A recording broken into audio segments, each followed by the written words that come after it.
நீங்க இன்னும் நம்ம சேனலை சப்ஸ்கிரைப் பண்ணலாம், மறக்காம சப்ஸ்கிரைப் பண்ணுங்க. பக்கத்துல ஒரு பெல் ஐக்கானை கிளிக் பண்ணுங்க. நம்ம சேனலோட அப்டேட்ஸை உடனுக்குடன் தெரிஞ்சுங்க. வணக்கம்.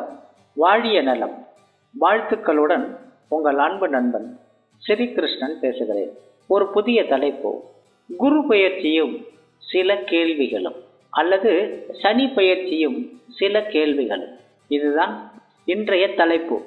அடிப்படையில் ஜோதிட புலமை பெற்றவர்களுக்கான பதிவு அல்ல இது. ராசின்னா என்ன, லக்கணம்னா என்ன? எங்கள் வீட்டில் 4 பேர் இருக்கோம், 4 நட்சத்திரம் தெரியும். அதை தவிர்த்து எத்தனை நட்சத்திரங்கள் இருக்கிறது என்று கூட தெரியாது என்று சொல்பவர்கள் யாரோ அவர்களுக்கான பதிவு இது. காரணம், அவர்கள்தான் குரு பெயர்ச்சி வருது, சனி பெயர்ச்சி வருது, ராகுகேது பெயர்ச்சி வருது, புது வருஷம் வருது, நமக்கு எப்படி இருக்கும் என்று தெரிந்து கொள்வதற்காக யூடியூப் பக்கம் வருபவர்கள். அவர்களுக்குத்தான் 1000 குழப்பங்கள், 1000 கேள்விகள். நாளையும் கூட்டினால் 8. யார் கூட்டினாலும் 8 தான் வரணும். ஒருவர் கூட்டினால் 7, இன்னொருவர் கூட்டினால் 9 என்றால் கணக்கு தவறு. அதை போல்தான் கோச்சார பலன்கள் சொல்லும் பொழுது ஒருவருக்கு சரியாக இருக்கிறது, இன்னொருவருக்கு பலன்கள் ஒத்து வரவில்லை. ஏன்? உதாரணமாக, விருச்சிக ராசிக்காரர் ஒருவருக்கு 7.5 சனி நடக்கிறது. ஒரு சார்பு விருச்சிக ராசிக்காரர்கள் இருக்கிறத விட செத்து போயிடலாம் போல இருக்கு என்று புலம்புகிறார்கள். இன்னொரு தரப்பு விருச்சிக ராசிக்காரர்கள் பெரிய அளவில் எந்த பின்னடைவும் இல்லாமல் வழக்கமான வாழ்க்கையை வாழ்ந்து கொண்டிருக்கிறார்கள். ஒருவரை ஓட ஓட விரட்டும் சனி இன்னொருவரை மட்டும் மயில் இறகால் வருடி கொடுப்பது ஏன் என்ற கேள்வி எழுகிறது.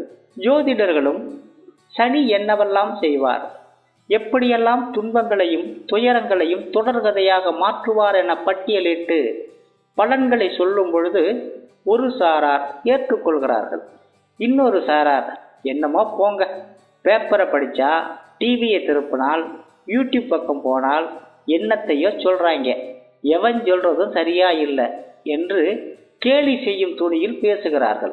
காரணம், அவர்களுக்கு 7.5 எந்த பாதிப்பும் இல்லை, வழக்கமான வருவாய் வருகிறது, எண்ணிய காரியங்கள் எளிதாய் நடக்கிறது, குடும்பத்திலும் எந்த குழப்பங்களும் இல்லாமல் அவரின் அன்றாட வாழ்க்கை அதன் போக்கில் போகிறது. சிறு சிறு தடங்கல்கள் ஏற்பட்டாலும் இதெல்லாம் சகஜம்தானே என்று மனதை சமாதானப்படுத்தி கொண்டு பெரிதுபடுத்தாமல் போகிறார்கள். அவர்கள்தான் என்னத்தையோ சொல்றாங்க என்று சொல்கிற ரகம். இன்னொரு தரப்பு இருக்கிறது. குரு உங்களுக்கு 9 இருக்கிறார், சனி 11 இருக்கிறார். அதனால் உங்கள் வாழ்க்கையில் பாலாரும் தேனாரும் ஓட போகிறது, தொட்டது துலங்க போகிறது, செய்தொழிலில் லாபங்களை வாரி குவிக்க போகிறீர்கள் என்று சொன்னால், போங்க சார் காமெடி பண்ணிக்கிட்டு, இங்கே அவன் செத்து சுண்ணாம்பாகிட்டு இருக்கான், இங்கே வந்து பொய்யா சொல்லிக்கிட்டு என்று கடும் கண்டனத்தை பதிவு செய்கிறார்கள். இப்படி மாறுபட்ட பலன்கள் வர காரணம் என்ன? இந்த கேள்விக்கான விடையே உங்கள் அடிப்படை ஜாதகத்தில் இருந்தே துவங்குகிறது. அஷ்டம சனியா, 7.5 சனியா, அர்த்தாஷ்டம சனியா, கண்டக சனியா? வில்லனாக சித்தரிக்கப்படும் சனியை காமெடியனாக மாற்றி வைப்பதும் ஜாதகம். கதவை தட்டி வரம் வேணுமா வரம் என்பது போல் யோக நிலையில் வந்த போதும் எந்த பலனும் தராமல் யோக சனியோ, யோக குருவோ, யோக ராகு கேதுவோ பொய்த்து போவதும், நற்பலன்கள் வராமல் போவதற்கும் ஜாதகம்தான் காரணம். அதாவது, உங்கள் ஜாதகத்தை பார்க்கும் பொழுது உங்களுக்கு சுக்கிர தசையில் குரு புத்தி நடக்குது, சந்திர தசையில் புதன் புத்தி நடக்குது என்று சொல்கிறார்கள் இல்லையா? இந்த திசைகளுக்குரிய கிரகமும் புத்தியை நடத்தும் கிரகமும் ஜாதகத்தில் யோக நிலையில் இருந்து திசையை நடத்தினால் குரு பெயர்ச்சி, சனி பெயர்ச்சி, ராகு கேது பெயர்ச்சியால் எத்தனை கெடுபலன்கள் இருந்தாலும் சொன்னாலும் உங்களை பாதிக்காது. அதே சமயம் ஜாதகத்தில் கெட்டவர்கள் திசையோ புத்தியோ நடப்பில் இருக்கும் பொழுது சனியோ குருவோ ராகு கேதுவோ எப்படிப்பட்ட யோக நிலையில் நின்றாலும், ஆகா ஓஹோ என்று ஜோதிடர்கள் சொன்னாலும் எந்த நல்ல பலனும் உங்களை வந்தடையாது. பாடாய்படுத்தி பாயாய் சுருட்டி கொண்டுதான் இருப்பார்கள் ஜாதகத்தில் நடக்கும் கெட்ட தசாக்கள். அதனால்தான் நல்ல பலன்கள் சொல்லும் போது கெடுதலும், கெட்ட பலன்கள் சொல்லும் போது நல்லதும் நடந்தால் உங்கள் ஜாதகம் கோச்சார பலன்களை மாற்றி அமைக்கிறது என்று பொருள்.